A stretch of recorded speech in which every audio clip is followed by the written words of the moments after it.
She boarded with a first-class ticket. She brought nothing but a violin and a quiet grace. But within minutes, she was surrounded by suspicion, questioned by airline staff, and confronted by armed security. Why was it the seat she occupied, the ticket she rightfully held, or the color of her skin? When a 16-year-old black girl was accused of not belonging in first class, no one expected what would happen next. Not the passengers, not the officers, not even the airline itself. And when she made one quiet phone call, everything changed. The plane stopped moving. The FAA got involved, and her father, who the world would soon learn was no ordinary man, ignited a reckoning that the airline industry never saw coming. But the real question isn't what he did. It's what she did. Long before anyone came to her defense, what does dignity look like under pressure? What happens when silence speaks louder than shouting? This isn't just a story about power. It's about presence, and a teenage girl who refused to be erased. If you're ready to feel every word and uncover the truth behind the headlines, like this video, share it with someone who needs to see it, and don't forget to subscribe. Now, let's begin. The air was cold inside Flight 387, the kind of sterile chill that lived in metal cabins and artificial air. Raelle Morgan hugged her sweatshirt tighter, pulling the cuffs over her hands as she tucked her boarding pass into her coat pocket. Gate Agent Cheryl had barely looked her in the eye before waving her through. Raelle didn't think much of it. She was used to not being looked at. She adjusted her violin case carefully on her back and stepped into the jet bridge. The smell of disinfectant and coffee hit her all at once. Every detail felt loud, even the thrum of engines under her sneakers. Her stomach swirled with nerves.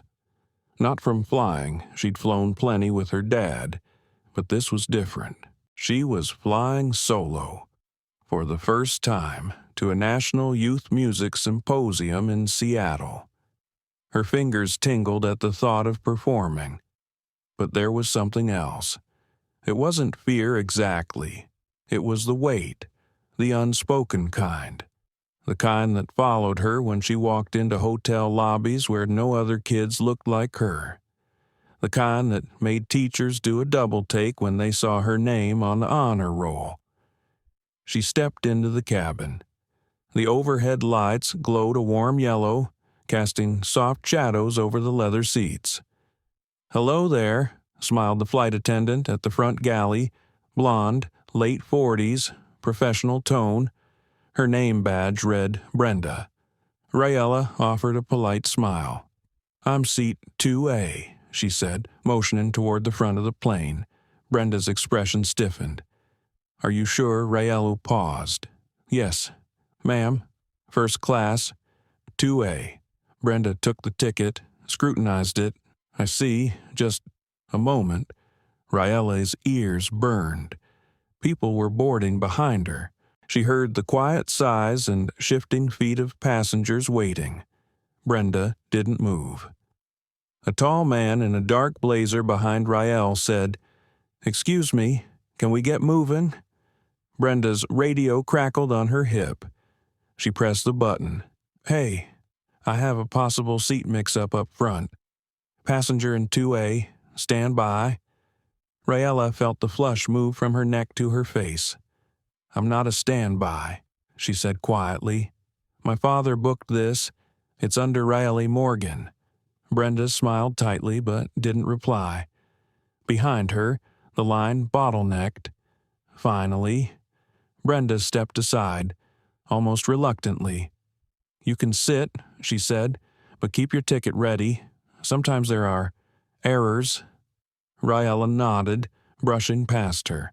Her throat was dry, but she refused to show it. She settled into 2A, the window seat, wide and soft, real silverware on the tray, a cloth napkin, neatly folded. She placed her violin case gently under the seat in front of her.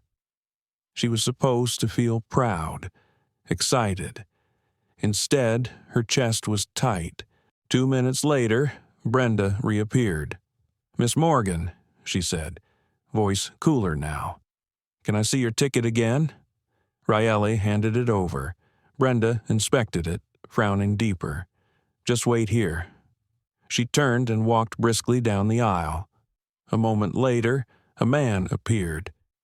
TSA uniform, sunglasses hanging from his collar, thick arms. Raelle's heart skipped. "This her?" he asked. Brenda nodded. "Passenger claims she's assigned to 2A, but she doesn't look on the manifest correctly." The man turned to her. "Ma'am, I'm going to need you to step off the aircraft with me while we verify some information."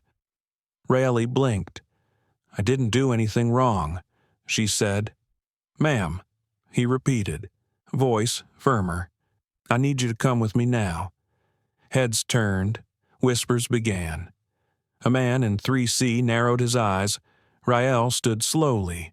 Her knees felt like air. "My dad booked this seat. He confirmed it yesterday." "What's your dad's name?" the agent asked. "Cameron Morgan," she said. Brenda interrupted. "Let's not cause a scene. We just need to clarify this." "Okay." Raelle felt the sting in her eyes but swallowed it down. The TSA agent gestured to the front. She followed. Just before stepping off, she looked back, her violin, still under the seat in 2A. She opened her mouth, but the words died. The jet bridge door closed behind her. Outside, in the terminal, everything looked different, brighter, harsher. The officer spoke into his walkie. Raelle took out her phone. Her hands shook. She scrolled through her contacts, found it, Dad, private line. She hit call. He picked up on the second ring. "Raelle." "You boarded already." Her voice cracked. "Dad, they made me get off the plane. What they said, I wasn't on the manifest, that I didn't belong in 2A. There was silence, then a slow exhale. "Put me on speaker," he said. Raelle turned toward the agent and held the phone up. "My dad wants to speak to you." The agent blinked, took a step forward. "I don't usually," a voice boomed from the phone. Cool and calm. "This is Cameron Morgan, Executive Director of Templar Holdings, which owns a 14% stake in NorthJet Airways. You've just attempted to remove my daughter from her purchase seat in first class, correct?" The agent's face drained color. Cameron's voice dropped lower. "I'm giving you 30 seconds to walk back on that plane and apologize to her in front of everyone, or I start making calls that will shut your gate down until further notice. Your move." The silence was deafening. Then the agent turned and began walking back to the jet bridge. Raelle's eyes stayed on the door. She didn't feel victorious. She felt tired, like a piece of her had cracked in front of strangers. She picked up her violin case and followed. The cabin lights dimmed to a soft amber glow as the flight ascended steadily over the Atlantic. Passengers were settling into movies, meals, or sleep, but seat 2A remained the silent epicenter of a growing storm. Alina Porter sat upright, her hands folded in her lap. Her breathing was slow but deliberate. Her eyes, once sparkling with anticipation, now stared out the oval window into nothingness. She wasn't afraid, not exactly, but something inside her had locked tight, like a door she wasn't ready to open. From across the aisle, a pair of middle-aged passengers whispered behind champagne flutes.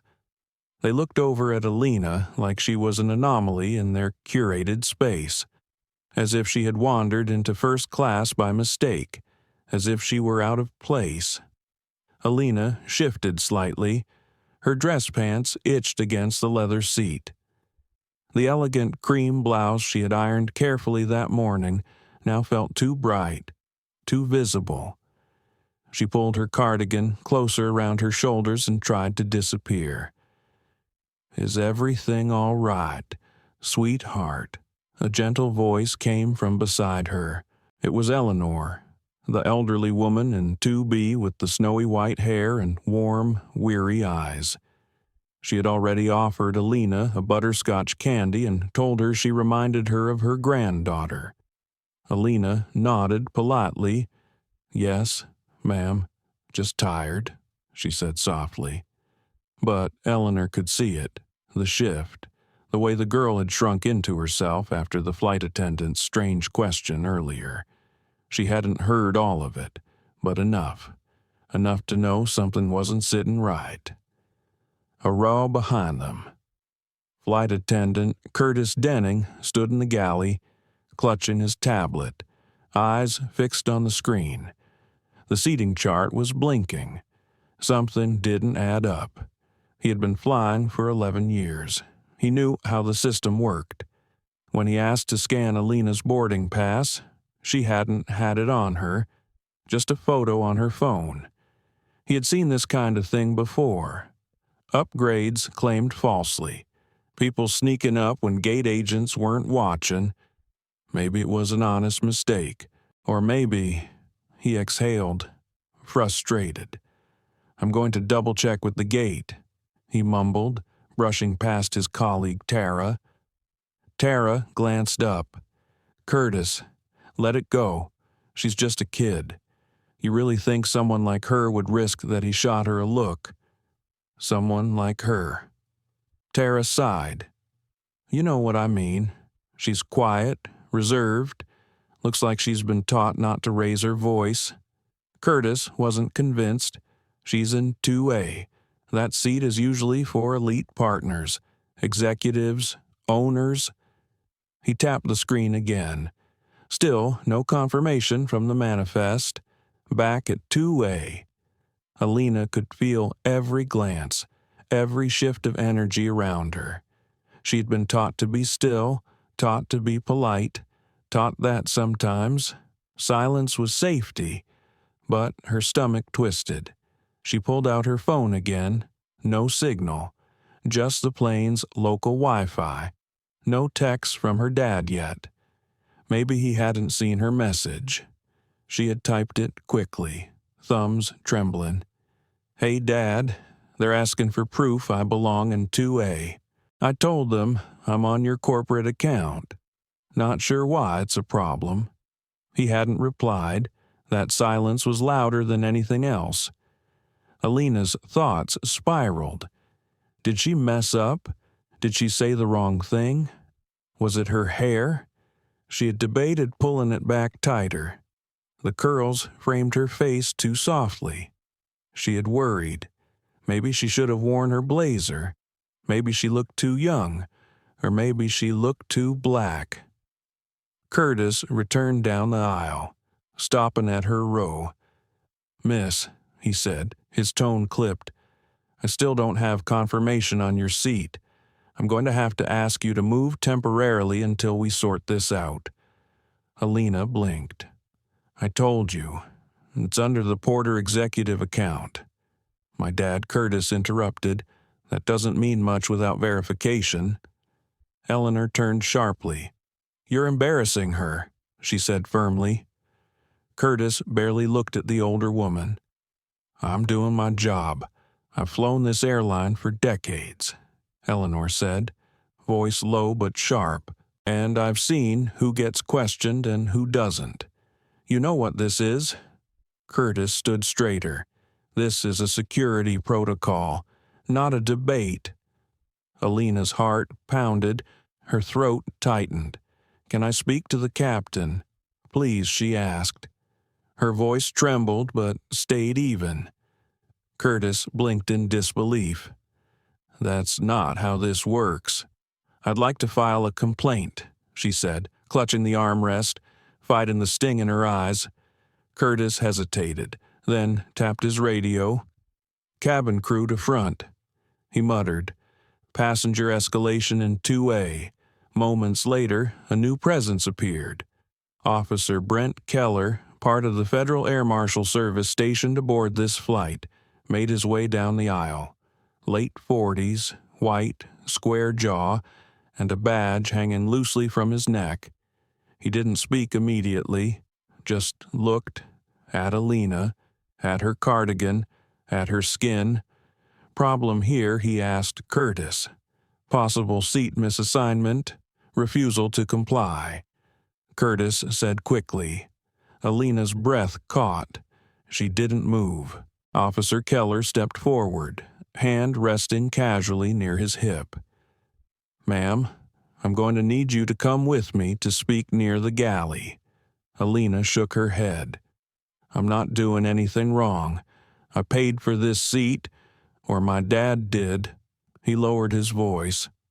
"I need you to comply, Miss, or I'll have to involve airport security when we land." She gripped her phone. Still no reply. Still alone. That's when Eleanor reached out and placed a hand over hers. "You don't have to stand up for us to see you," she whispered. Then finally, her phone buzzed. One message.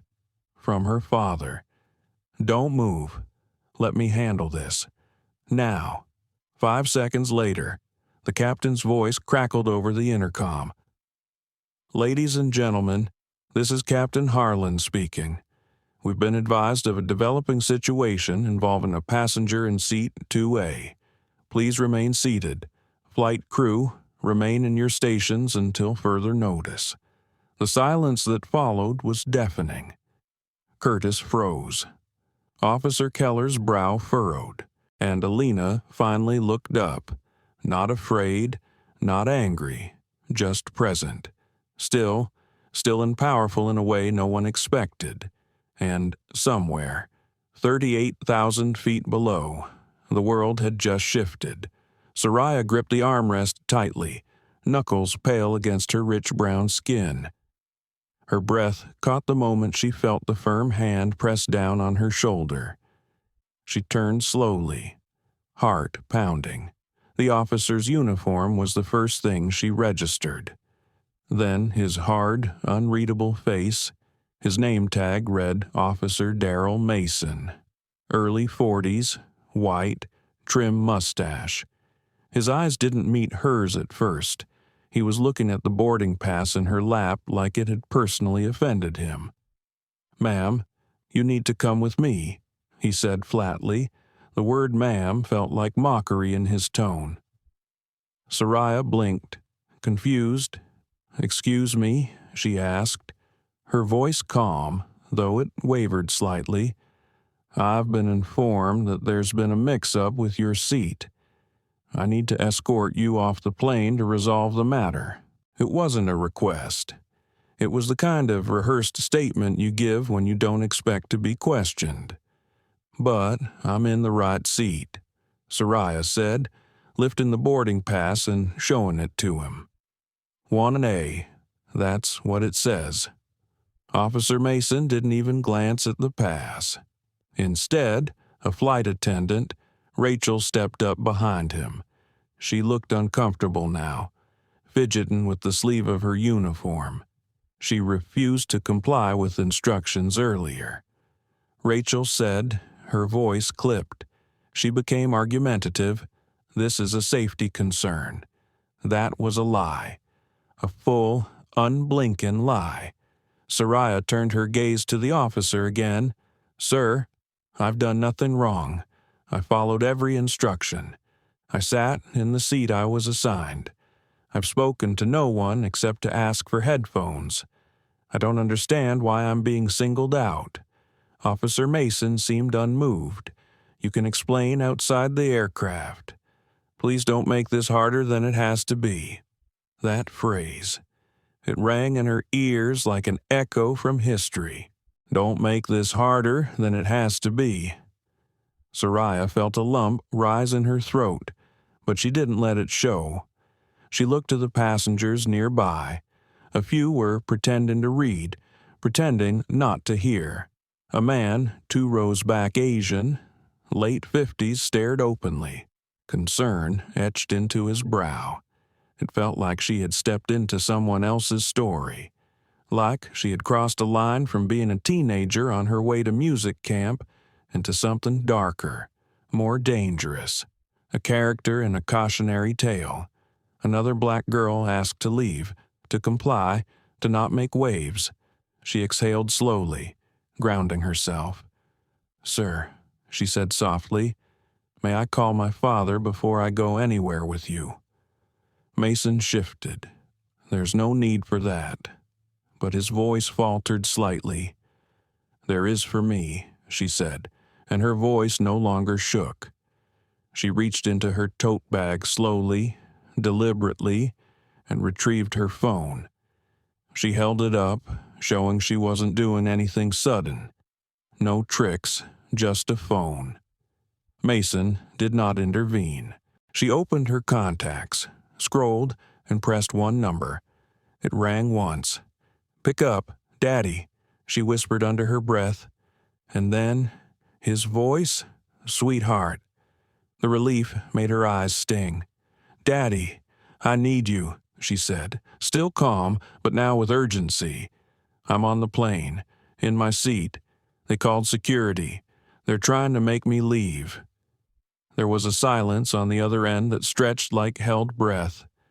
Then, his voice changed. "What is the name of the airline?" Soraya swallowed. "Bright Air. Flight number 3426. There was a click. He was already doing something.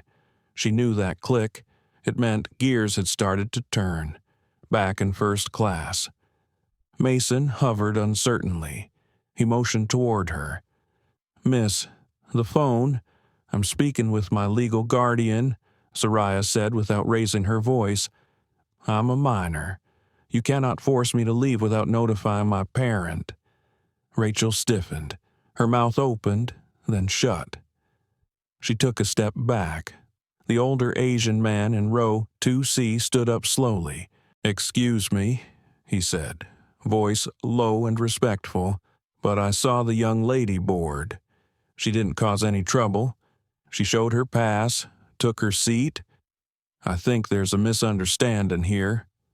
Rachel turned sharply toward him. "Sir, we're handling it." "You're not handling it," the man said gently. "You're escalating it." At that moment, a call came through to Rachel's radio. She pressed the receiver to her ear and froze. Her eyes darted toward Officer Mason. "They want us to pause. Someone from corporate just called the gate." Mason looked confused. "What?" Rachel repeated, voice quieter now. "Someone from Bright Air's executive team. They're demanding immediate explanation. Apparently, the passenger's father is someone important." Soraya held the phone to her ear. Her father's voice came through again. "Are you still on the plane?" "Yes. Stay there. Do not move. You are safe. I've got this." She nodded slowly, even though he couldn't see her. The tension in the cabin was now a thick fog. A few more passengers were whispering. A man with a laptop had begun recording on his phone, pretending to type. He angled it carefully toward Mason and Rachel. A young woman from the back South Asian, maybe early 30s, walked up the aisle, phone in hand. "I just want to say," she said politely, "I fly this route weekly. I've never seen someone removed from first class over a seating mix-up when their pass was valid. If this is about her age or skin color, you're going to have a lawsuit on your hands." Rachel's face was turning red. Mason's radio crackled. He turned away, responding to a voice Soraya couldn't hear. His shoulders stiffened, and then he turned back. "You can stay in your seat," he said at last. "We've been instructed to stand down, but please remain calm." Soraya didn't respond to him. She just placed her phone back in her bag, breathing deeply, anchoring herself to the quiet strength her father had passed on to her. In that moment, the world hadn't changed, but she had. The seat hadn't just been reclaimed. She had, too, and the people around her, those who had stood, spoken, noticed, became witnesses to something far more powerful than confrontation. They saw dignity held, not handed, and the flight had not even left the ground. The silence that fell inside the aircraft after the officer's firm command was suffocating. Passengers peered over headrests and through the narrow aisles, trying to catch a glimpse of what was unfolding in row 2. Sarah's heart was pounding so hard she could feel it in her ears. Every cell in her body urged her to stand, to explain, to prove she belonged there. But her legs felt like iron, rooted to the carpeted floor between the aisle and the seat that bore her name. She had said it clearly. She had shown her boarding pass. But none of that seemed to matter to Officer Brennan. His hand hovered just inches from her elbow. His posture a mixture of forced politeness and growing impatience. His smile was no longer courteous. It was the kind of smile used to contain irritation when someone with less power refuses to obey. "Sarai." "Right," he asked again, like her name was a question mark. "Yes, that's my name," she said. Her voice came out quieter than she wanted. She cleared her throat. "This is my seat. 2A. I didn't take anyone else's. It's right here on the ticket." She reached slowly into her coat pocket and pulled out the crumpled boarding pass, holding it out toward him. Her hand trembled, not from guilt, but from the pressure of eyes, the buzz of judgment in the cabin, the way fear tried to override reason. He barely looked at the pass. Instead, he turned to the flight attendant, who was now standing a step behind him. "You said there was a complaint." The woman nodded. "Yes. We received multiple concerns from passengers that the young woman may be in the wrong seat, and there was a report that she was acting suspiciously." The word hit Sarai like ice water to the face. Suspicious. She blinked, her body going cold even though the air inside the cabin was warm. She turned slowly, glancing at the faces around her. No one would meet her gaze. A man in 3B looked down quickly. A woman across the aisle pretended to adjust her air vent. Suspicious how Sarai asked. "Because I sat in the seat assigned to me, or because I didn't look like someone who belongs in first class, ma'am," Officer Brennan said, his tone tightening. "I'm just trying to get to the bottom of this. I'd appreciate it if you would step into the jet bridge with me to clarify a few details." "I haven't done anything wrong," she said, "and I won't move. I'm not causing a disturbance. I'm not yelling. I'm just here." The officer shifted uncomfortably. The power of his badge and uniform usually worked without question, but this girl wasn't folding, and neither was she escalating. She wasn't doing what he had expected. That's when Sarai heard it. A single voice. It came from the far end of the cabin, strong and composed. "Excuse me," the voice said. "Officer, what exactly is the protocol here for removing a passenger who's already boarded and seated, with no formal complaint filed and no violation committed?" All heads turned to see where it came from. A tall man stood slowly in row 6. He wore a fitted blazer over a simple gray tee, and his presence was calm but commanding. His voice didn't rise, but it carried like authority itself had spoken. "I believe TSA regulations require a formal report," he continued. "Otherwise, you're profiling a minor with no legal basis." The officer blinked. "And you are Brennan asked." The man walked forward slowly, unhurried. "I'm a lawyer," he said simply, "and a paying customer on this flight, and I just watched you question that girl without due cause." The attendant's face paled. Brennan turned back to Sarai, clearly thrown off. Sarai didn't know who the man was, but his words steadied her breath. Someone else saw it. Someone else spoke. The lawyer pulled out his phone. If she moves from her seat, and if this flight continues without acknowledging the error made here, I'll be contacting the airline's legal department directly. And believe me, they know me. The murmurs grew in the cabin. A man in row 4 spoke up. Yeah, I saw her board. She was here before me. She sat quietly the whole time. This is ridiculous. Suddenly, the atmosphere was shifting, the tide turning. It was no longer just Sarai's voice against theirs. Officer Brennan glanced at the flight attendant, clearly unsure what to do next. The confidence was draining from his posture. Sarai took a breath. Her hands were still cold, but her voice no longer shook.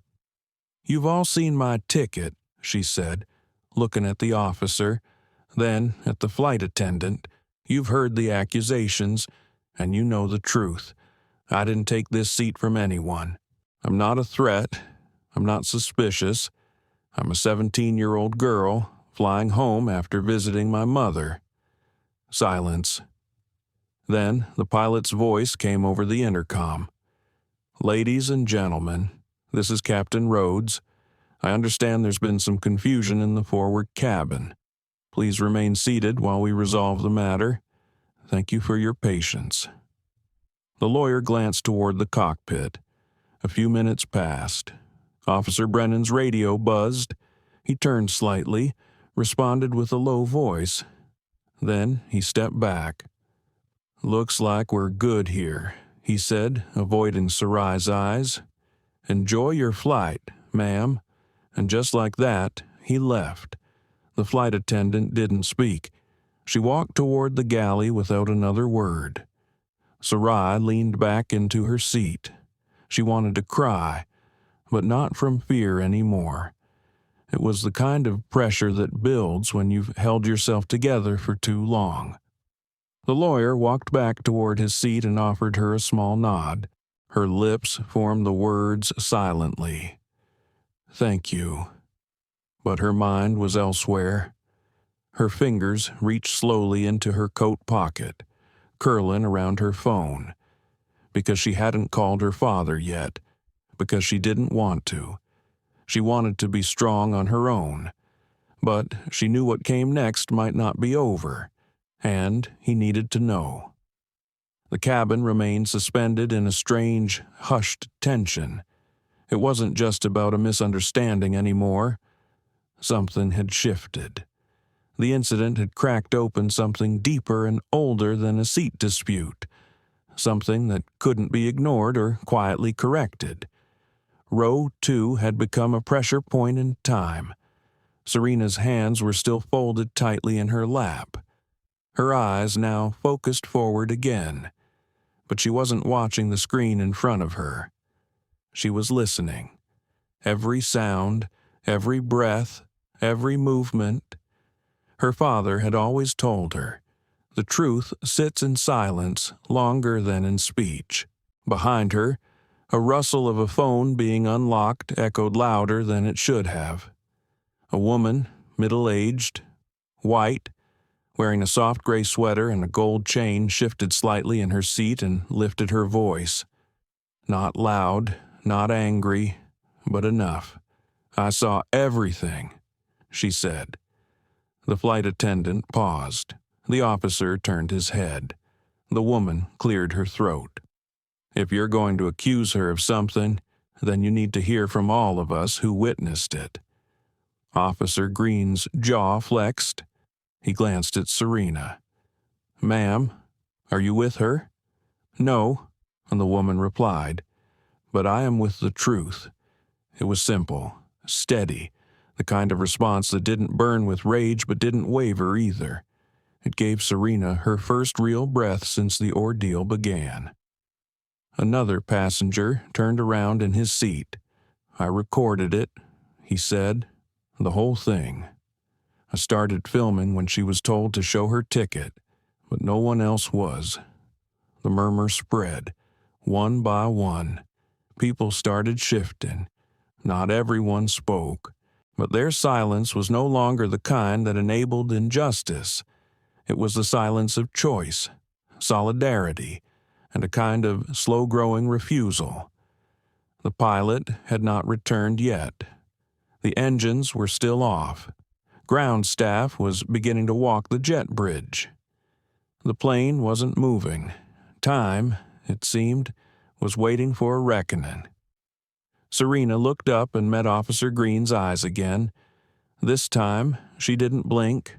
Her voice was even. "Why do you think I didn't belong here?" He didn't answer. I didn't argue. I didn't cause a disturbance. I sat down quietly and showed my boarding pass. You didn't believe it was real. Why she didn't say it angrily? She wasn't trying to trap him. She simply wanted him to hear himself say it out loud. But he couldn't. He looked away, jaw clenched, throat bobbing slightly. Serena's chest felt tight, but her mind was clear. The clarity came with a cost. She could see the moments for what they were. The security wasn't about security. The law wasn't about peace. The uniform wasn't about protection. Not when it was trained to suspect someone like her without cause. The flight attendant who had summoned the officer earlier, Angela, stepped forward again. Her eyes darted between the officer and the passengers, now watching. There was a small tremble in her hand. "I think we've resolved the issue," she said, her voice thinner than before. "It may have been a miscommunication." Officer Green looked at her. "You called for removal. Is she cleared to fly or not?" Angela hesitated. "Yes, of course. She's properly ticketed." The murmurs among passengers grew louder. Serena could hear someone whisper. Now they say that another person said, "Too little. Too late." Serena's hand tightened around her phone. Her father hadn't called back yet.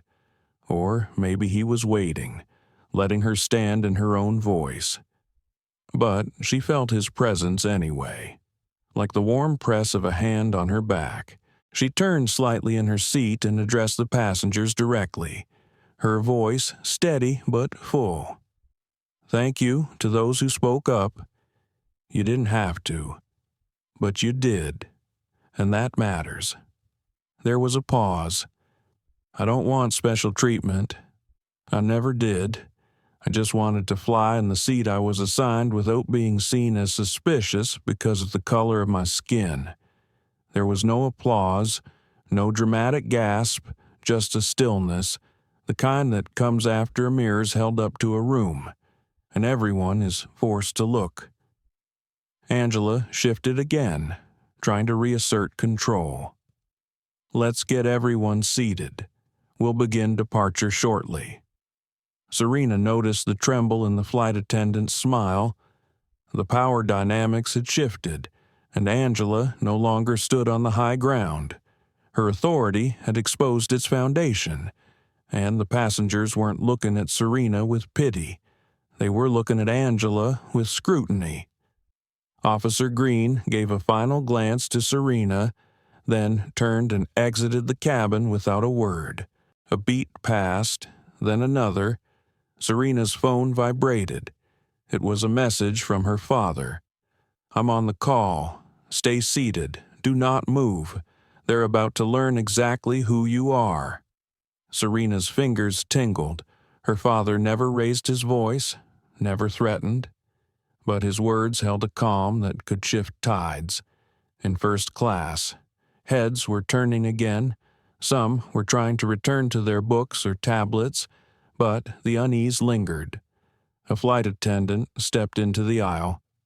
Not Angela, but a younger man with a calm presence. He looked at Serena, paused, then gently said, "Miss Lyons, would you like a drink before we take off?" Serena blinked at the sudden shift in tone. "Just water, please," she replied. He nodded. "Of course." Serena leaned back in her seat and let her hands rest again in her lap. She noticed the older woman across the aisle give her a small smile. Not a pitying one, a knowing one. As the plane slowly prepared to push back, Serena's gaze moved toward the front bulkhead. She had just faced a wall that too many had hit in silence. But cracks had formed, witnesses had risen, and the flight, though grounded in injustice, was slowly preparing for lift. But she wasn't done, and neither was her father. This wasn't just going to end with a departure. It was going to change how flights operated from here forward, and she would make sure of it. The air in the cabin had shifted. After Naomi's phone call, there was no mistaking it. It wasn't just turbulence or a subtle drop in altitude. It was something quieter, a tension, a stillness. Even the mechanical hum of the engines seemed to retreat, like the plane itself knew a line had been crossed and something irreversible had begun. Officer Jennings hadn't spoken a word since Naomi's final phrase echoed through the air like a gavel. The sentence still rang in the minds of everyone within earshot. "My father is Jonah Ellington." It was less about the name than what it represented: power, legacy, precision, for those who followed aviation, even in passing. Jonah Ellington was a figure synonymous with reform, ethics, and quiet dominance in the skies. Jennings shifted in his seat near the galley, arms crossed, jaw twitching. He stared blankly ahead, but it was obvious he was recalibrating everything he thought he knew about the young black girl he had tried to dismiss. Naomi, meanwhile, sat very still. Her phone lay face down on her tray table, the screen dark. Her hands rested gently over it, fingers locked, but her posture was guarded. She wasn't triumphant, she wasn't smug, she wasn't anything that anyone could label easily. She was simply present, contained, in control, but exhausted from having to be. Across the aisle, a woman in her 50s with silver-streaked hair and a soft pink cardigan leaned toward Naomi.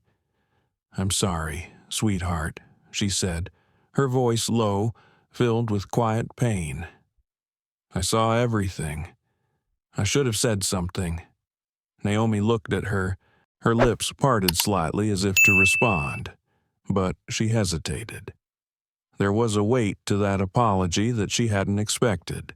Not the usual dismissal or deflection. There was sincerity. "It's okay," Naomi said finally. "Thank you." The woman touched Naomi's hand briefly, then leaned back into her seat, blinking away tears.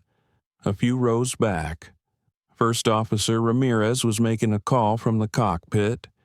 He had overheard most of what transpired. His co-pilot, a younger man with a nervous tic in his left eye, kept glancing toward the closed cabin door. "You really think she made that call?" the younger pilot asked. Ramirez didn't answer immediately. He was watching the control screen, his hand resting on the throttle. "I don't know," he finally said, "but I've flown for Ellington. Twice. Once during his surprise audit of Global Lift Airways. Nobody saw him coming.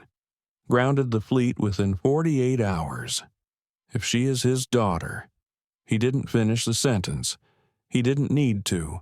In seat 3A, Brenda Clay, the flight attendant who had initially offered Naomi a drink only to be silenced by Officer Jennings, was scrolling on her iPad nervously. Her hands trembled as she searched for the updated crew bulletin. A new message flashed across the screen. "Urgent. Hold flight. 783 in active status. Further instructions pending. Do not disembark without authorization." Brenda blinked. The message had come from someone far above her pay grade. She nudged her colleague, Simon, who was prepping the snack cart. "We're being held," she whispered. Simon raised an eyebrow. Why Brenda didn't answer. She just turned her screen toward him. Back in 2D, Naomi stared out the window. The clouds outside were golden, kissed by the setting sun. They seemed to move slowly now, suspended in amber. For a moment, she forgot the cabin, the voices, the confrontation.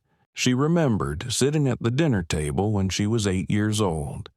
Her father telling her stories of air corridors and emergency landings.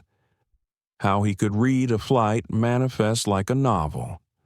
How safety and dignity were non-negotiable in his world. "I don't want you to have to fight for your seat one day," he had said, but here she was. She closed her eyes. It wasn't just exhaustion. It was grief. The kind of grief that seeps into the bones when you realize how many silent battles people before you fought, only for the war to circle back in new uniforms. She didn't want to be the reason a flight got held. She didn't want headlines.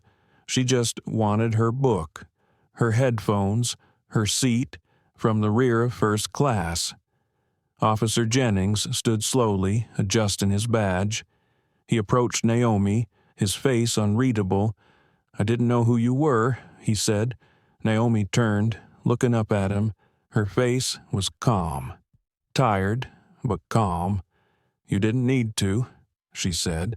"You just had to treat me like I belonged." There was no anger in her voice, just clarity and something else, sadness.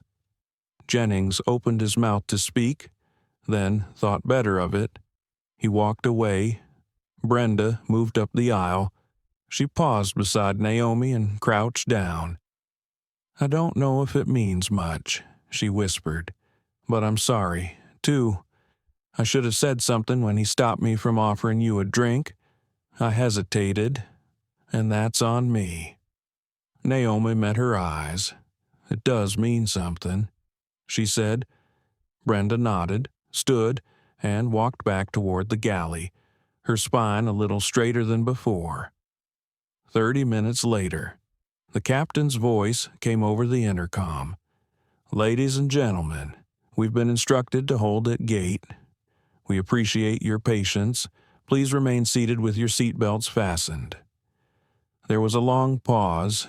Then, almost imperceptibly, the pilot added, "Some passengers deserve to be heard before we take off." It was subtle, but powerful. Naomi heard the words. She closed her eyes again. This time, she smiled faintly, because for the first time in hours, she felt the shift, not just in altitude, in truth, and truth had a weight all its own. As the aircraft glided over the Atlantic, the cabin settled into a tense hush. The clinking of drink glasses and the hum of quiet conversation were now replaced by something heavier, almost unspoken.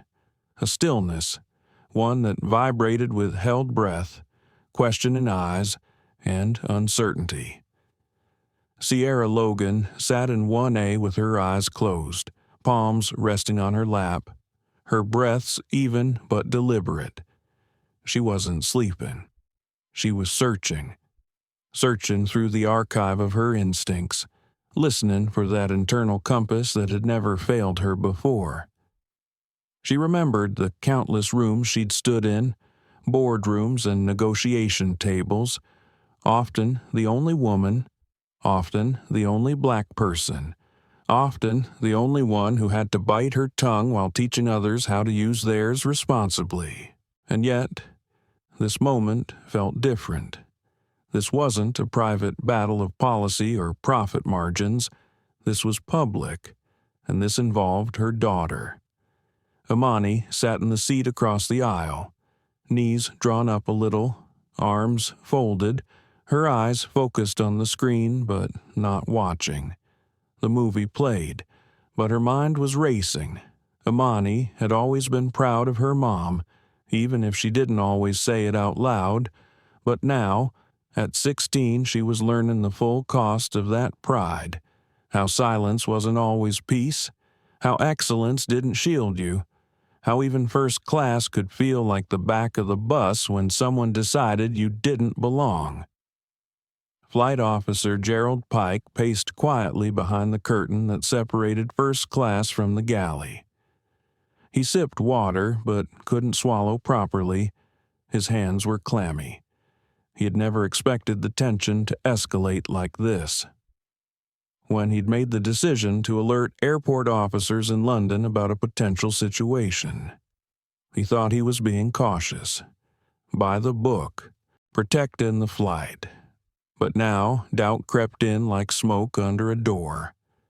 He looked back at the seats in row 1, a mother and daughter, poised, calm, unbothered by the whispers, by the glances. But it was her, the mother. Something about her presence made him feel he'd stepped into something much larger than a routine check. Had he overreacted, or had he simply done what everyone else around him expected him to do? In the rear of the plane, seated discreetly in 29F, Agent Marcus Boyd stared at his secure tablet, analyzing every signal sent from the cockpit. Boyd worked with the Department of Transportation's Oversight Intelligence Division. He was on this flight not by accident, but by assignment. A silent observer. His job was to monitor ongoing airline discrimination cases under a classified federal protocol. Until that moment, he had not planned to intervene. But something about the coded transmission caught his attention. The alert was vague, marked passenger disruption. And yet, Boyd had seen the pattern too many times before. A familiar trifecta: black passenger, first class, authority alarmed. He pressed a soft button beneath his seat. A pulse signal was sent. Sierra felt her phone buzz. She looked down and saw a string of numbers on the screen. 42 19 7. It was a coded message, one only a few high-level executives in civil rights monitoring and enforcement knew how to read. 42 for Title 42 civil rights compliance, 19 for the internal tier severity level, 7 for prepare for escalation. Sierra didn't blink. Her face remained composed, but something shifted in her breath. She looked at Imani and gave a quiet nod. Imani frowned. Is something wrong? Mom, no, baby, something's about to be made right, Sierra whispered. At that moment, Captain Ronan Wilder stepped out from the cockpit. His jaw was tight. He made eye contact with Pike and gave him a curt nod. Cabin's calm, he asked. Pike nodded. So far. But I've notified Heathrow security per protocol. Wilder folded his arms. What exactly is the protocol here? Gerald, I've reviewed the incident report from the initial pushback. You flagged a possible disruption for a seat mix-up that turned out to be a gate error. Then later, you logged an uncooperative tone from a teenage passenger requesting to sit with her mother. It wasn't just that, Pike said. She seemed defiant, dismissive, or maybe she was just tired of being told where she didn't belong. Pike looked away. Wilder sighed and rubbed his temple. You do realize who that is, don't you? No, sir. That's Sierra Logan. Pike blinked. The one from Echo Corps Wilder stared at him. The founder, the one who testified before Congress last year about AI bias in airline security databases. She wrote the white paper that led to half the reform you're operating under now. Pike's face turned pale. Wilder didn't gloat. She didn't want to make a scene, but you just lit a fuse. Back in 1A, Sierra slowly opened her laptop. She didn't make any grand declarations.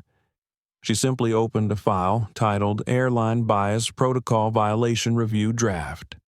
Amani leaned over. "You're really doing it." Sierra gave her a calm smile.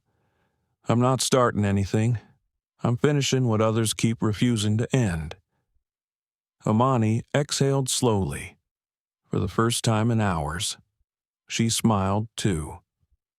3 rows behind them, a white woman named Meredith Shaw had been watching in silence.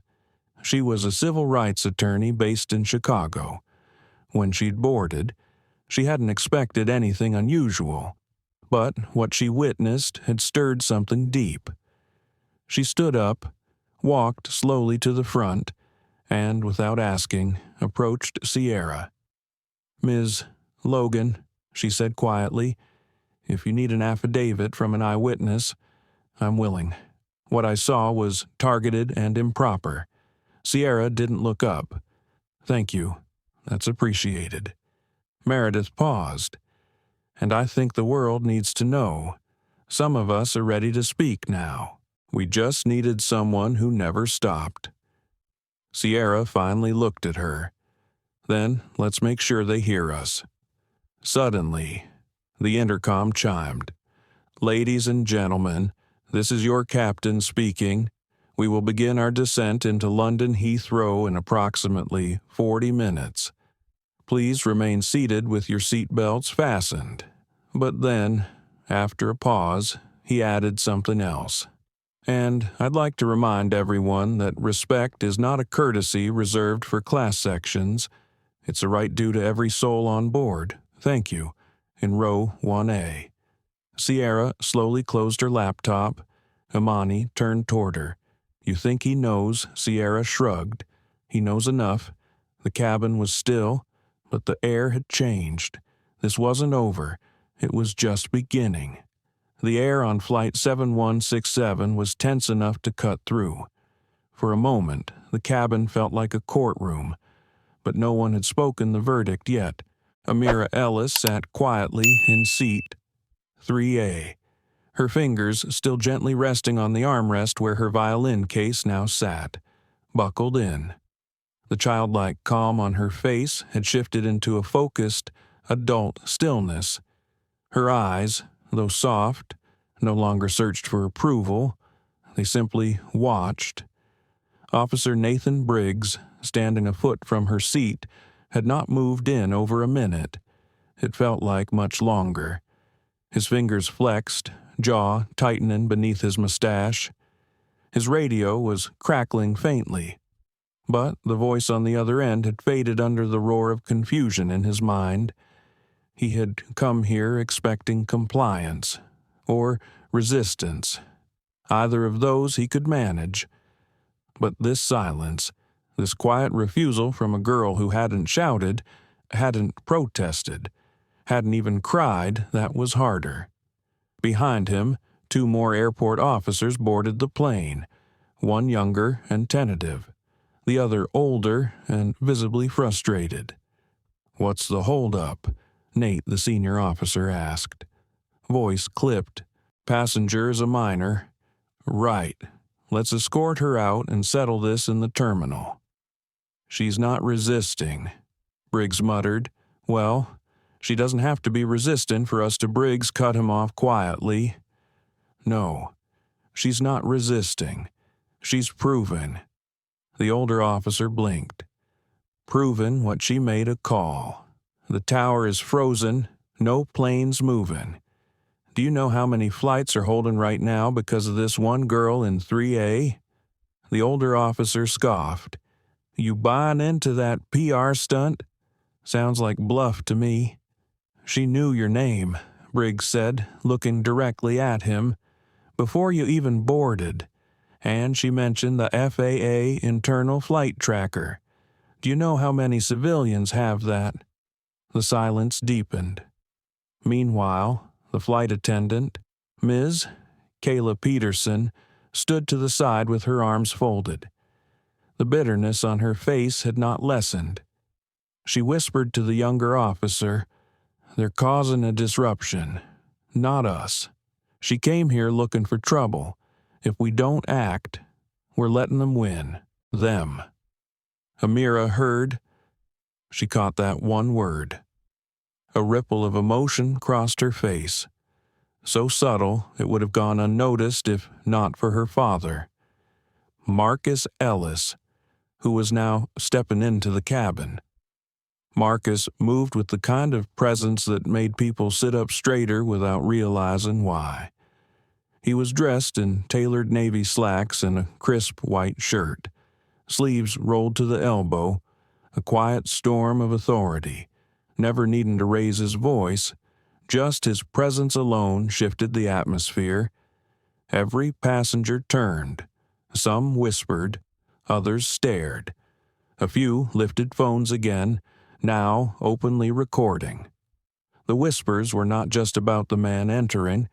It was about the shift in dynamic that followed him like a tide. Marcus looked at his daughter first. "You good?" he asked. Amira gave a small nod. Her hands trembled slightly, not from fear, but from the magnitude of the moment. He turned to Officer Briggs. "I'm Marcus Ellis. You already know that, I assume?" Briggs nodded slowly. "We do. I'd like to know," Marcus said with a tone even and clear, "what law you're acting on in removing a paid minor from her assigned seat. You've had time to check the manifest, time to hear the witnesses, and time to process that the disruption began when your officers acted on the word of an unverified claim from a flight attendant." Peterson bristled. "Sir, I followed protocol."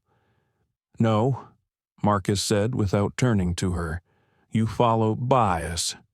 Peterson's mouth opened, then closed. Marcus stepped further into the cabin, turning to the other passengers. "I apologize for the delay this has caused each of you, but perhaps we should all consider why a girl with a boarding pass and a violin case is being treated as a threat." A woman 2 rows back spoke up. She didn't do anything. She was quiet the whole time. A man nodded. "I thought it was strange. I saw the way the flight attendant looked at her, like she wasn't supposed to be there. One by one, voices joined in. She had the ticket. She wasn't disruptive. Honestly, it felt like they were targeting her. And then a voice that hadn't spoken yet finally did. The pilot, Captain Stuart Hayes, stood in the doorway of the cockpit. White, early 50s, gray curls tucked under his hat. He had the gravitas of someone who had seen thousands of flights. He walked toward the scene slowly, his voice calm. "Mr. Ellis," he began, "I was unaware of the full situation until now. I'd like to speak with you. Privately." "Happy to," Marcus said. "After Amira is left alone, and this ends now." The pilot nodded once. "Agreed." He turned to Briggs. "Officer, there is no security threat. There never was. I was told a false narrative, and I take responsibility for not questioning it sooner. But now, I want this flight to continue with every rightful passenger on board." Briggs looked between Marcus, the pilot, and finally Amira. He nodded once. Understood. He turned to the other officers. "We're stepping off." As the officers turned to leave, Ms. Peterson's voice rang out, sharp and indignant. "So that's it. We just pretend this didn't happen." Marcus turned toward her slowly. His expression was calm, but his eyes carried something she couldn't quite face. "No," he said. "No one is pretending. That's why this will be investigated. Thoroughly." She stepped back, lips tight. The moment the officers exited, the passengers slowly began to exhale. Some clapped lightly. Some simply leaned back, tension spilling off their shoulders. Marcus sat beside Amira now. He looked at her, truly looked. Her small hands, the violin case, her eyes that had aged 5 years in the past 20 minutes. "I'm proud of you," he said. "You didn't need me to fight. You already did." Amira's voice was soft but steady. "I wasn't trying to fight, I know," he whispered. "You were trying to exist. That's always been the hardest part." From the cockpit, the announcement came. "Ladies and gentlemen, thank you for your patience. Flight 7167 will now resume pre-flight checks and prepare for departure. Thank you for your understanding." But understanding was not what lingered. What lingered was the lesson. That silence can be louder than shouting, that stillness can reveal everything, and that sometimes being right is not enough. You must be seen. The silence in cabin 1 was thick, like the sky holding its breath before a storm. Carmen stared at the curtain that separated first class from the rest of the plane. Her hands rested on the fold-down tray in front of her, fingers lightly touching the smooth plastic surface. But her mind was a swirl of memories, questions, and unease. The tension hadn't left. If anything, it had settled into the walls of the plane. She looked down at her notebook again. The paper had smudges from her palms. Earlier, she'd been sketching quietly, trying to still her thoughts. But now, she simply sat, waiting, listening. Her father's voice echoed in her ears. "Sometimes it's not what they do to you. It's what you do with it." But what could she do from this seat?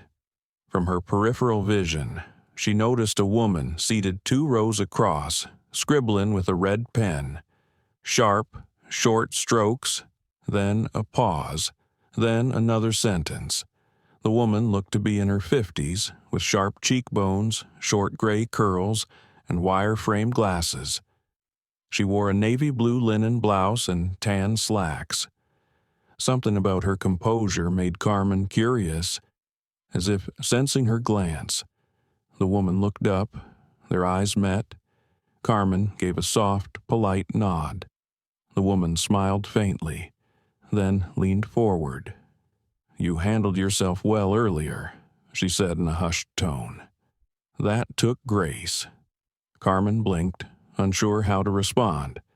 The woman nodded at Carmen's notebook. "Are you an artist?" "Mostly just doodles," Carmen replied, her voice low but steady. "I like to draw when I feel overwhelmed. That's healthy, better than shouting at strangers." They shared a moment of quiet understanding. "I'm Harper," the woman added, reaching across the aisle with a calm hand. "Carmen," she replied, shaking it gently. Harper gestured around the cabin. "Airplanes, strange little kingdoms in the sky. People show who they really are in here?" Carmen nodded slowly. That became obvious. Harper's face grew serious. "You remind me of my niece. She's brilliant. Was waitlisted for med school last year because her interview panel was uncomfortable with her confidence." Carmen winced. "That sounds like code." "Oh, it was," Harper replied, but she applied again. And this time, she brought receipts. Receipts, a 43-page research paper on bias and standardized testing. Harper said proudly, they had to admit her. Couldn't pretend she didn't belong. Carmen smiled faintly. "Your niece sounds like someone I'd like to meet. I think she'd say the same about you." As the conversation settled into a more comfortable rhythm, Officer Kalen Miller re-entered the cabin, his posture stiff. He was holding something in his hand, a folded piece of paper. He approached Carmen, stopping beside her seat. The atmosphere froze again. "Miss Washington," he said, voice firm but more controlled than earlier. Carmen turned slowly, her face unreadable. "I want to apologize for how this was handled." Handled. Carmen flinched at the word, as if she'd been a task. Miller continued, I didn't have full information. I reacted too quickly. Carmen studied him, then glanced at Harper, whose jaw was tight. I accept your apology, Carmen said quietly, but I hope next time you pause before acting on a profile. There was a beat of silence. Miller nodded and turned to leave, but Carmen's voice followed him. Officer, she said. He turned. Would you have believed me if I told you my father was the CEO before the call came? And Miller's lips parted, but no words followed. That's what I thought, she said softly. As he exited, Harper exhaled slowly. That, she whispered, was power used with restraint. Carmen didn't reply. She didn't feel powerful, just tired. Minutes passed. A flight attendant came by offering beverages, but Carmen declined. Her stomach twisted with too many emotions. She needed clarity. She needed her dad. She reached for her phone and typed a message. Carmen, Dad, I need you to be honest. What's going to happen next? Seconds later, the bubbles appeared. Charles, there's going to be a full internal review. Legal's already looped in, but that's not what you're asking. Is it, Carmen? No. I'm asking what happens to me. After this, there was a long pause. Charles, you get stronger, more grounded, and next time you sit in a seat they don't think you belong in, you'll sit taller. She stared at the words. Carmen, I felt small today. Charles, that's only because you haven't seen the ripple yet. You were calm, direct, and brave. People noticed. Carmen, even if I didn't yell Charles, especially because you didn't. Carmen closed her eyes. The conversation with Harper. Officer Miller's shaky apology. The ripple. She wasn't sure she believed in it yet, but the idea comforted her. A voice came over the intercom. Ladies and gentlemen, this is your captain speaking. We'll be beginning our descent shortly. Please ensure your seat belts are fastened. Carmen buckled in and glanced once more at Harper, who raised her red pen like a quiet salute. Keep writing your story, Harper whispered. Carmen looked at her blank page. For the first time all day, her hand moved, not doodling, not distracting, writing, and at the top of the page, she wrote 5 words. This is where I begin. There was a strange stillness on board Flight 476, a quiet, thick, with held breaths and unspoken worries. As the cop stood frozen at the threshold of first class, radio in hand but unmoving, the passengers exchanged glances like a current passing from seat to seat. Serafina sat quietly in her seat, fingers tracing the soft velvet hem of her hoodie sleeve, trying to stay composed though her heart was racing. Officer Dean was still staring at his device, the screen dimming once, then lighting back up as if refusing to let him forget the words it had displayed. Stand down. That girl is not to be touched. Confirmed passenger, executive override active. Captain Mendez was the first to speak, his voice firm, but even as he looked over the partition between cockpit and cabin. Officer Dean, he said, is there a reason you're still standing there? Dean slowly lowered the radio, then looked at Serafina. His expression had changed. The smug certainty was gone, replaced by a complicated mix of confusion and something bordering on regret. He cleared his throat.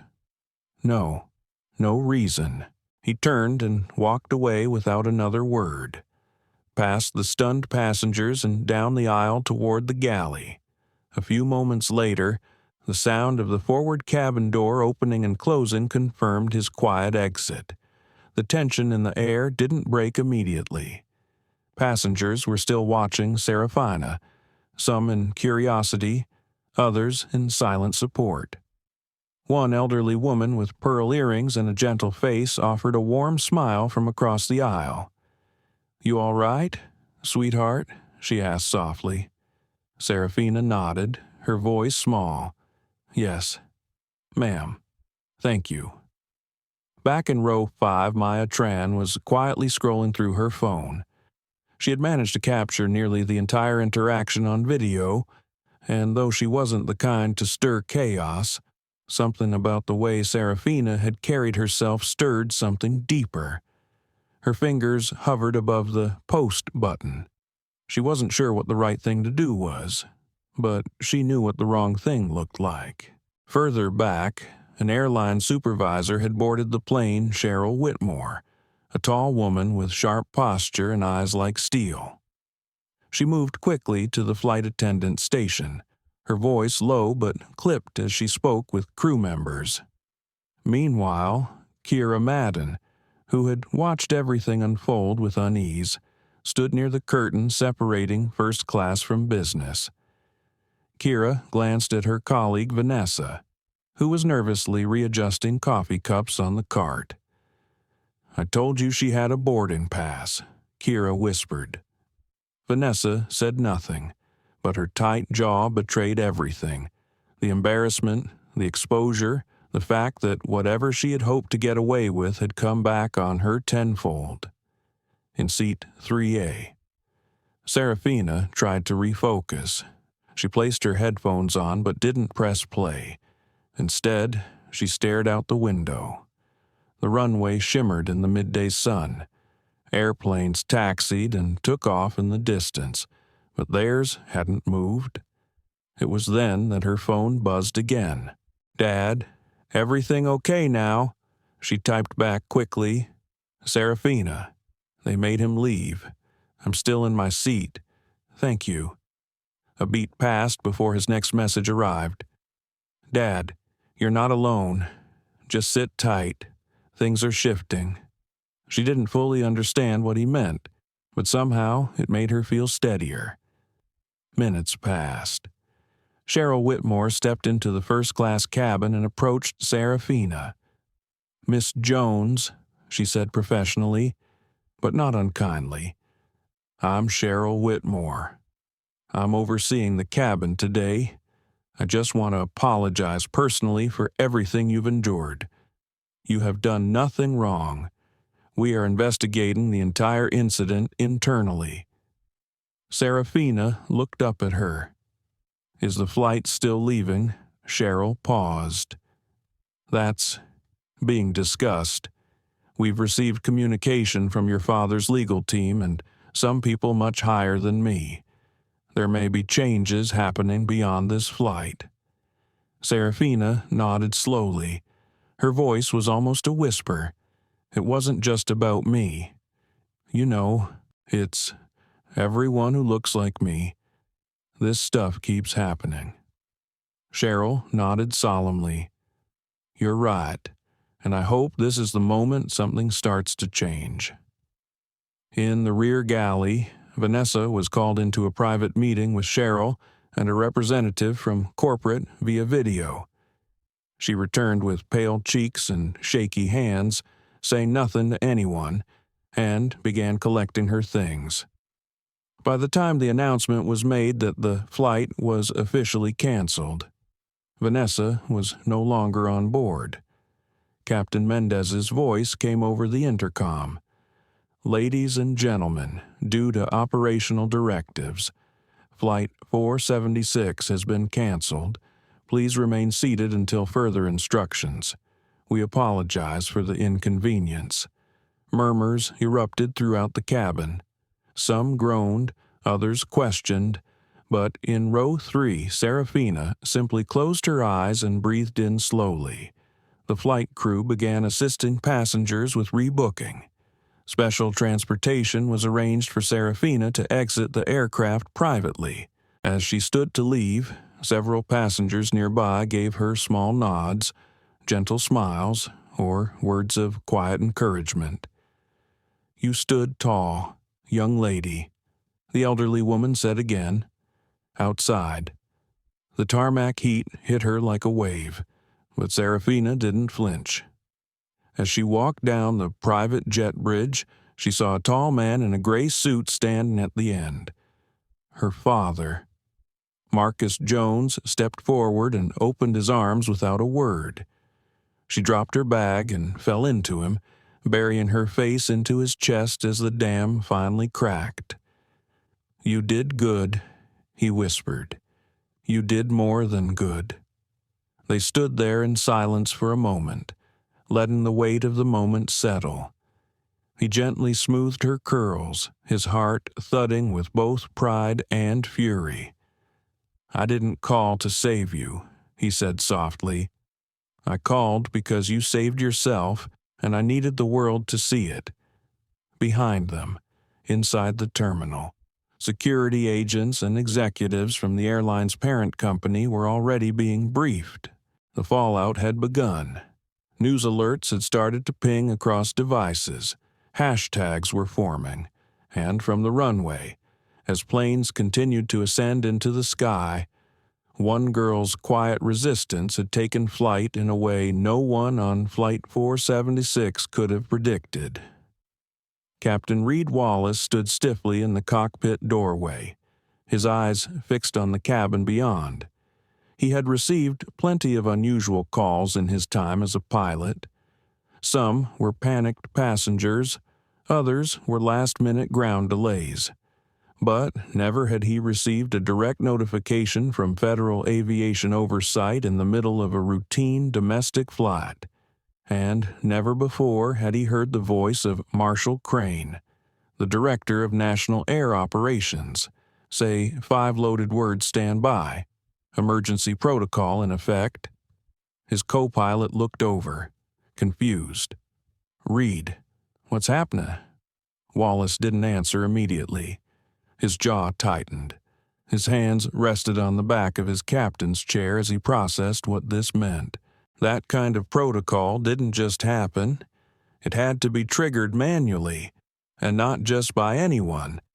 It had to come from someone with deep authorization, someone from within FAA's silent chain of command. Back in first class, Sarai Thomas sat frozen in her seat. Her eyes didn't move as the uniformed officer, Kalen Mercer, now leaned back against the wall near the lavatory, arms folded but clearly watching her. There was a stillness in the air, thick, uneasy. Several passengers looked around, whispering, sensing the unresolved tension. One woman had even put her phone on silent video, recording discreetly from the crook of her arm. Evelyn, the senior flight attendant, returned to her post reluctantly. She glanced at Kalen, then at Sarai, then at her phone. The notifications kept buzzing. Flight 468 was no longer just a flight. It had become a trending moment, a trending story, a brewing storm. Evelyn tapped her crew app to notify corporate, but the screen froze. A sudden red alert banner crossed her screen. Internal comms locked. System override. Standby FAA directive. Her hand trembled. "Elliot," she whispered to her colleague near the galley, "we're being monitored." He raised an eyebrow, then glanced at his own screen. Same alert. Passengers murmured louder now. Sarai finally moved, turning slightly to look out the window. The clouds floated calmly beneath them, unbothered. She pressed her hand against the glass as if to ground herself. Her mind drifted. She thought about her father, about his voice. Calm, always calm, even when the world around him collapsed. She remembered one night when she was 10.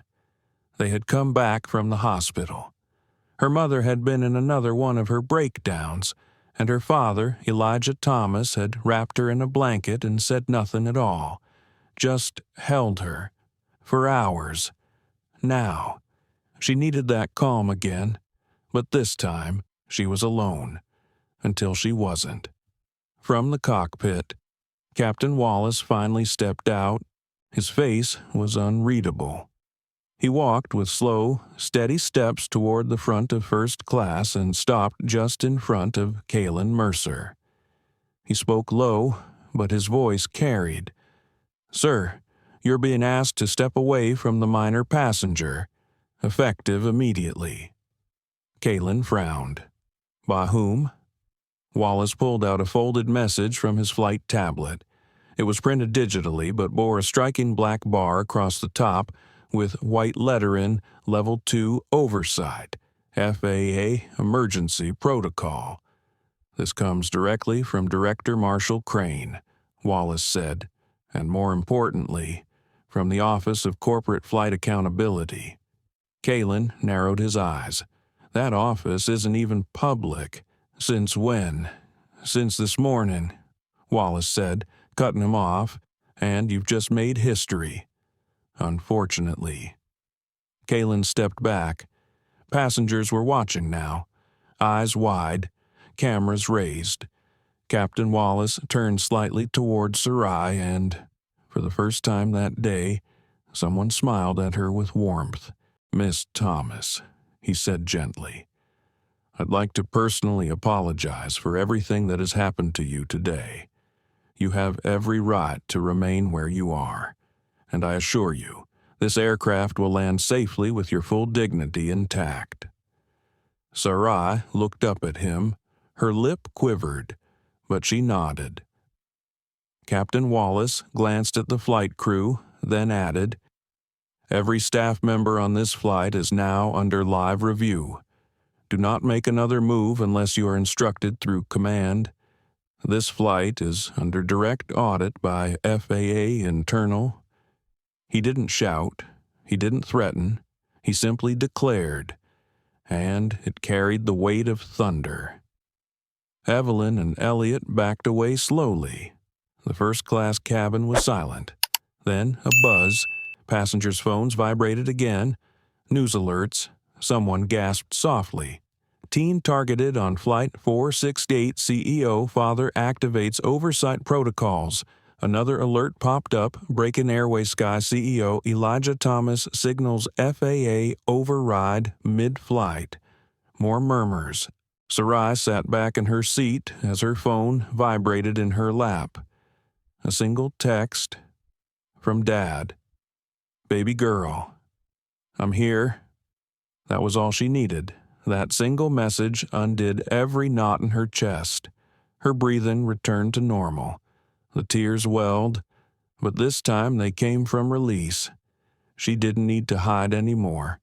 Elijah Thomas wasn't just a name. He was a presence, even when miles apart. Back in the galley, Evelyn pulled her crew badge off and looked at it. She thought about what she had done, what she hadn't stopped. She thought of her own daughter, 19, trying to prove herself at college, and she felt shame, in her silence, in her part. She walked toward Sarai quietly and stopped just short of her row. "I'm sorry," Evelyn said. Her voice cracked. "I should have listened to you from the start." Sarai looked at her, and with more grace than anyone expected from a 16-year-old. She whispered, "Then do better next time." The whole row heard it. Nobody spoke. Nobody needed to. A reckoning was in motion. And Flight 468 flew on, not just through the air, but into the heart of a national awakening. The cabin of Flight 297 had quieted, but not with peace. It was the quiet that came before a rupture. A storm was building in the eyes of every passenger who had watched the scene unfold. Officer Brian Mercer stood in the aisle like a statue, radio still clutched in his palm. His voice had failed him. His orders had gone unanswered. And now, the man on the phone, Caleb Rivera, had turned the course of this flight entirely. Nyla's heart was still pounding. She was trying to breathe normally, but her hands trembled in her lap. Her father had told her to remain calm, to hold her dignity, to trust that silence and truth would carry more weight than shouting ever could. She did. And now, something was shifting. The flight attendants had vanished behind the galley curtain. No announcements, no coffee carts, no friendly smiles. There was only the sound of the engines and the low buzz of murmurs from the other passengers. Every time someone walked down the aisle, eyes followed, people leaned in to whisper questions they were afraid to ask aloud. Was the flight canceled? Had the pilot received the call? Was that girl actually the daughter of someone that powerful? The door to the cockpit opened with a soft click. Captain Rowan Halden stepped out, face expressionless, but his jaw was set tight. He scanned the cabin once, then locked eyes with Officer Mercer, who straightened like a schoolboy caught cheating. Mercer. Off the plane. Now. The command came so evenly, so deliberately, that it sliced through the tense air like a blade. Mercer blinked, confused. "Sir, you heard me. You're no longer in operational control of this flight. You are to remove yourself from the aircraft and report to ground command immediately." "I was told to remove the passenger you were told wrong." The captain snapped. "You laid hands on a minor passenger, without warrant, without provocation, and without verifying protocol. And now the consequences are here." Passengers gasped. Mercer looked around as if someone might rescue him. No one did. Even the flight attendants had taken several steps back. He turned slowly and walked toward the front of the aircraft. The moment the door closed behind him, it felt as though the whole cabin exhaled. Captain Halden turned toward Neela, nodding once. "Miss Rivera, I apologize for the events that occurred. You're welcome in your seat. We'll be addressing this matter thoroughly." He walked back to the cockpit without another word. No announcement followed, but the respect in that small moment carried more power than any intercom could. Still, something in Neela remained tense. Her fingers curled into fists beneath the soft blanket draped across her lap, across the aisle. A passenger finally broke the silence. A white woman in her 60s, dressed in a light blue sweater and pearls, leaned across the empty seat. "I'm sorry, dear," she said quietly. "We all saw what happened. Some of us wanted to say something, we just didn't know how." Neela turned to her and gave a soft nod. "Thank you. Your father, he must be someone important." Neela didn't answer. Not because she was being evasive, but because in that moment, it didn't matter whether he was a CEO or not. What mattered was that she had almost been taken off this plane just for sitting where her ticket told her to sit. The truth ached in her chest. The woman must have sensed it too. She whispered, "You shouldn't have needed power to be protected." Neela looked out the window, her reflection blurry in the double layer of plastic and glass. The truth echoed again. She shouldn't have. In the terminal. Officer Mercer sat alone on a bench near the gate. His hand shook slightly. His phone buzzed, but he didn't answer. His supervisor would call. His union would call. But in that moment, he wasn't thinking about discipline or procedures. He was thinking about the girl, about how calm she had been, about how much like his own daughter she looked when she sat there, trying not to cry, trying not to flinch. He couldn't explain why he had followed the flight attendant's direction without question. Or maybe he could. Maybe he didn't want to say it aloud. That deep inside, he'd accepted what someone else had said without verifying. He hadn't looked at her name, her boarding pass. He had only looked at her skin, at her youth. He didn't think he was like that, but then again, no one ever did. Back on the plane, Nala sat with her noise-canceling headphones on, not to block the world out, but to steady herself. The music her mother had once played for her, a mix of cello and jazz, drifted into her ears like balm. Every note wrapped around her like a thread stitching something that had torn loose. The passenger next to her, a middle-aged man in a business suit, had earlier refused to make eye contact. Now, he gently leaned over and said, "If it means anything, I watched how you handled that. You stayed composed. Most adults wouldn't have." She nodded again, unsure of what to say, but the words that followed surprised her. "You reminded me of my niece. She's just 16 too, and I think about what might happen if someone did that to her. I should have spoken up. I'm sorry." Nyla's throat tightened, not from pain this time, but from the rawness of realizing that some people were waking up. Slowly, maybe, but waking up. "Thank you," she whispered. The flight had not yet taken off, and yet the journey had already begun. Not toward a destination, but toward change. A change born not from anger alone, but from stillness, from presence, from the unwavering belief that truth stands even when everything else tries to push it down. And somewhere in the control tower, someone had just made another call, one that would ensure this wasn't buried, one that would make it clear this wasn't just a misunderstanding, it was a mirror, and everyone had just seen their reflection. A thick silence fell across the cabin. The once tense air seemed to hold its breath as passengers sat rigid, watching, waiting. At the front of the plane, Captain Harris had returned to the cockpit, his voice muted over the intercom, coordinating with both air traffic control and the airline's legal team. Flight attendants paced with quiet urgency, whispering into phones, no longer even attempting to hide their panic. Riley sat next to her father, her hands gripping the armrests. Her heart had slowed, but her mind raced. The swirl of emotions inside her, shame, confusion, humiliation, had not entirely cleared, but beside her sat a man unmoved by the chaos around them. A presence so grounded that she felt tethered again. Xavier Lowell, CEO of Lowell Aerodyne, was not just her father. Today, he was a symbol.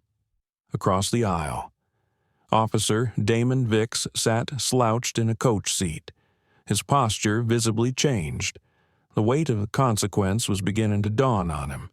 He was no longer the loudest man in the cabin, no longer holding the power. The moment had flipped, and now he was just another passenger on a plane going nowhere.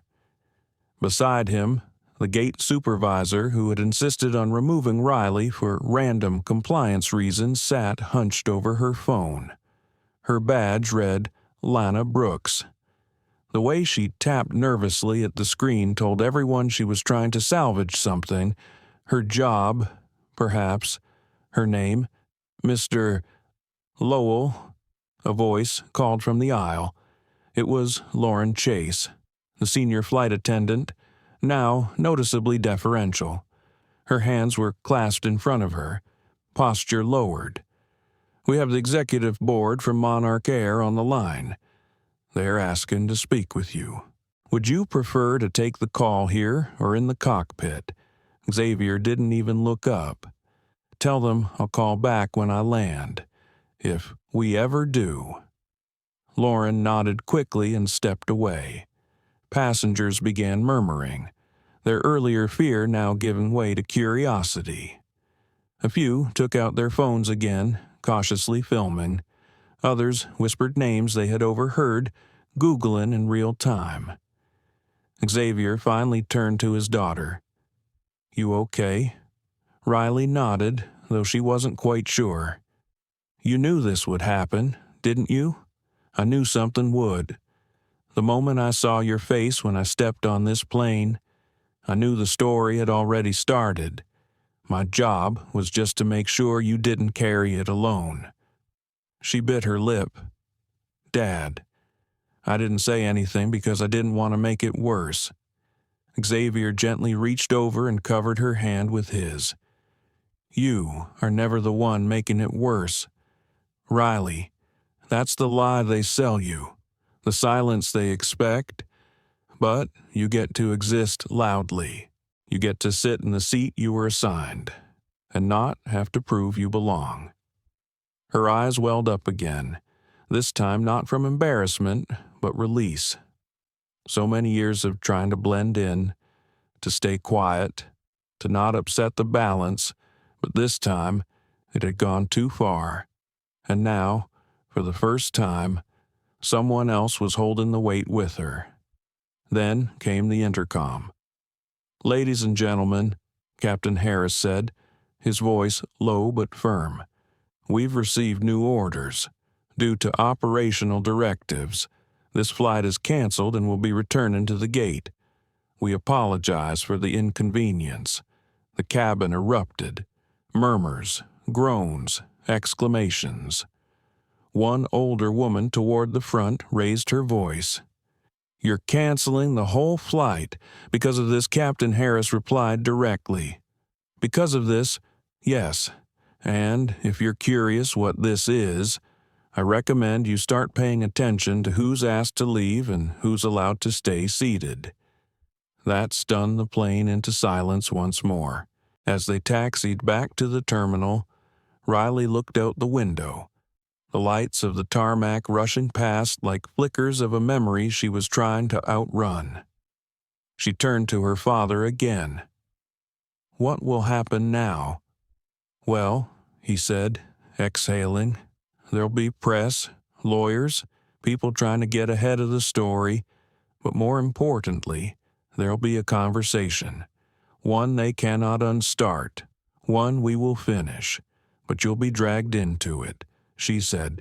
"The company, your name, everything." Xavier smiled softly, then let them drag it. "I've been quiet for decades. Riley, they made assumptions. I let them. I climbed the ladder, didn't rock the boat, but you remind me that silence isn't always peace. Sometimes it's just slow surrender, and I'm done surrendering." They came to a stop at the gate. The engines whirred down. The door opened with a mechanical groan, but no one stood. Instead, two men in black suits and badges entered. Quietly, calmly, they made their way to Officer Vicks and Lana Brooks. "Officer Damon Vicks, please come with us." He stared at them, confused. I'm the one who called for backup." One of the men replied coolly, "We're from Federal Oversight. There's been a complaint filed. You're being placed on administrative hold pending investigation. Please come with us." Lana Brooks tried to shrink into her seat, but she too was called. "Ms. Brooks, you'll also need to come. Executive inquiry protocol." Neither resisted. The mood had shifted beyond resistance. It was quiet justice now. Riley watched them leave, not with glee, but with clarity.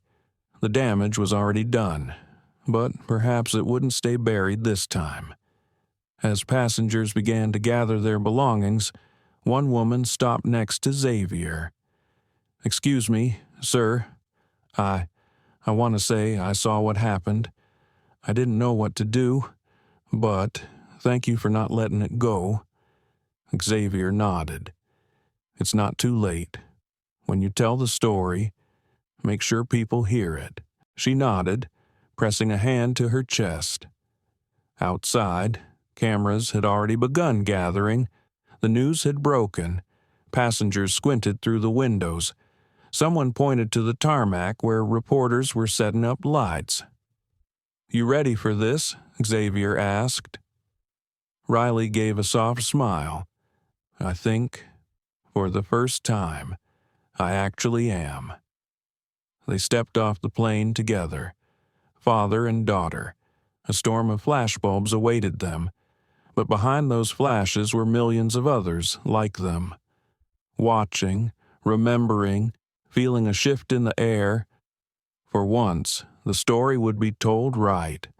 Not as a disruption, but as a reckoning, as a beginning.